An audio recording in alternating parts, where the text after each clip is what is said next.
BOAC Flight 906 to Cairo, Karachi, Calcutta, Bangkok, Hong Kong and Tokyo. Will passengers please go to the south exit, where the coach is ready to leave for London Airport. BOAC Flight 906 to Cairo, Karachi, Calcutta, Bangkok, Hong Kong and Tokyo. The air, said an 18th century seer, is an uninterrupted, navigable ocean that comes to every man's door. Today, the airlines of many nations have turned that vision into commonplace fact. Their gleaming silver and flashing air screws are at every man's door, tempting him into the blue.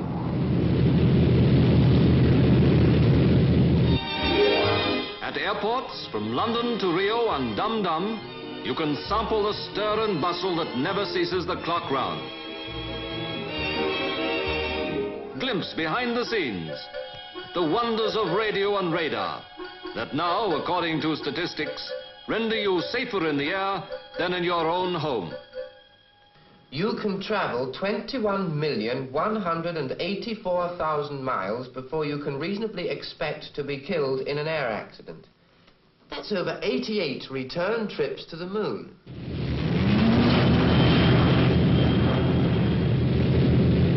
And aloft, cruising in comfort at 10 or 20,000 feet, it's free meals, no tips, and the papers delivered to your chair. Jules Verne dreamed of circling the Earth in 80 days. Now you can do it in just about as many hours. And all the baggage you require to circumnavigate the globe is a toothbrush and a powder puff.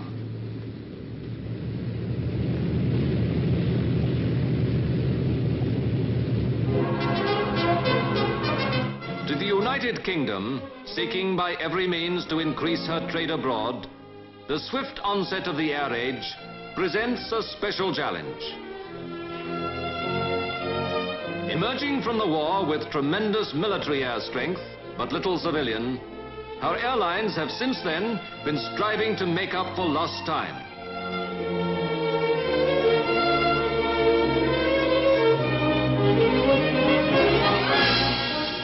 Now, only a few years later, the name of British European Airways is well known all over Europe. Under the management of Lord Douglas of Kirtleside, himself a celebrated airman, BEA's routes fan out from London to cover the continent from Scandinavia to Spain. Starting virtually from scratch after the war, its services of freight and mail are making it a very real factor in the economic integration of Europe.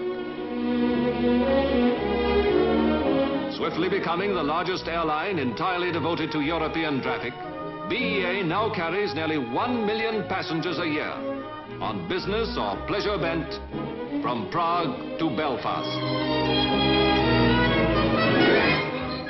Already familiar as well throughout the great cities of the world are the initials BOAC, British Overseas Airways Corporation. This is Britain's long-distance airline, now organized to keep more than 50 planes moving above the globe every minute of the day and night.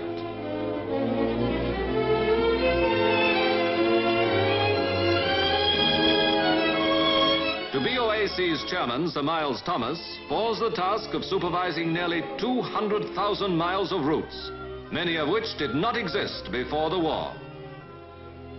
First, to fly the Atlantic regularly in both directions, BOAC captains now look down on the towers of New York as old familiar friends. Others skim the glittering Caribbean, courses set for the hard currency trade and tourism of the South American republics.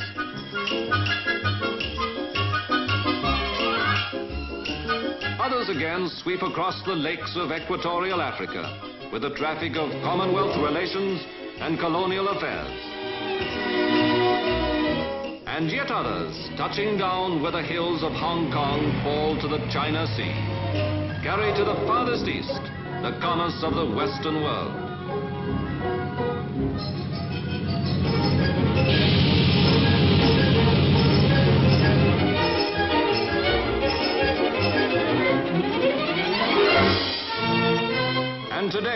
on London's famous Baltic Exchange, where Britain's cargoes find their carriers, they will tell you how important to the nation's business are the many charter airlines offering special transport service at short notice. Equipped to fly anyone or anything, livestock, spare parts, perishable goods, the 500 planes of the charter companies are essential assets to a nation whose exports must reach foreign markets ahead of competition.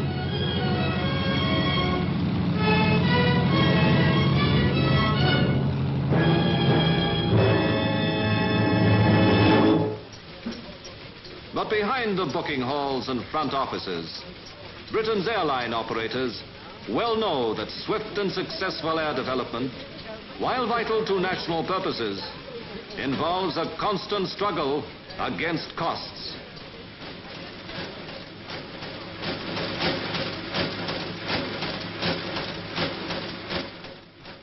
There is, for instance, the cost of training air crews, whose responsibility for bigger payloads is growing every year.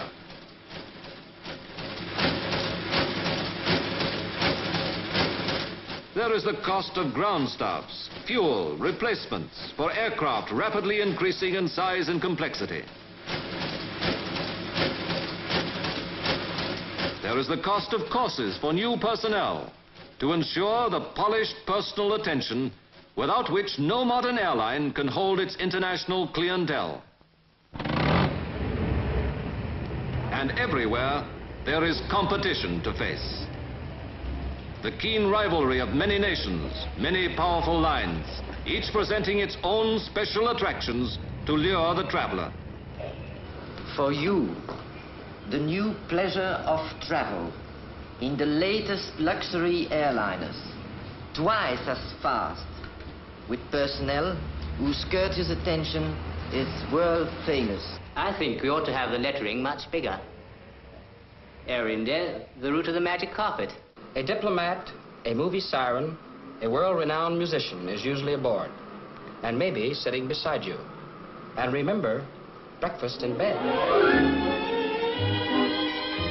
But informed observers of the British aviation scene believe that the United Kingdom has two trump cards to play in her bid for leadership in the sky.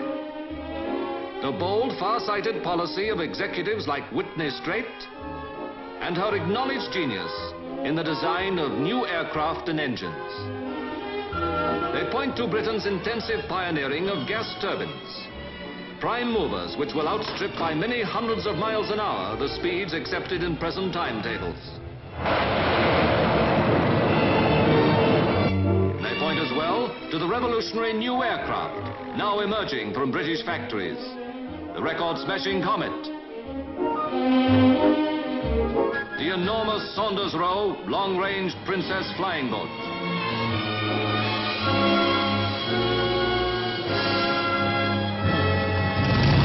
the 100-passenger Bristol Brabazon, specially designed to fly direct from London to New York, non-stop to the New World.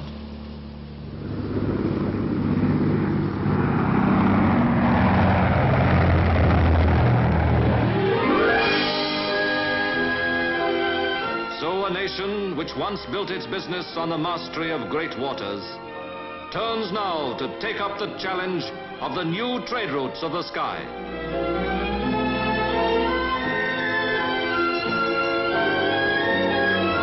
In a few short years, our aviators have regained much of the time inevitably lost when all their skill and enterprise were devoted to war.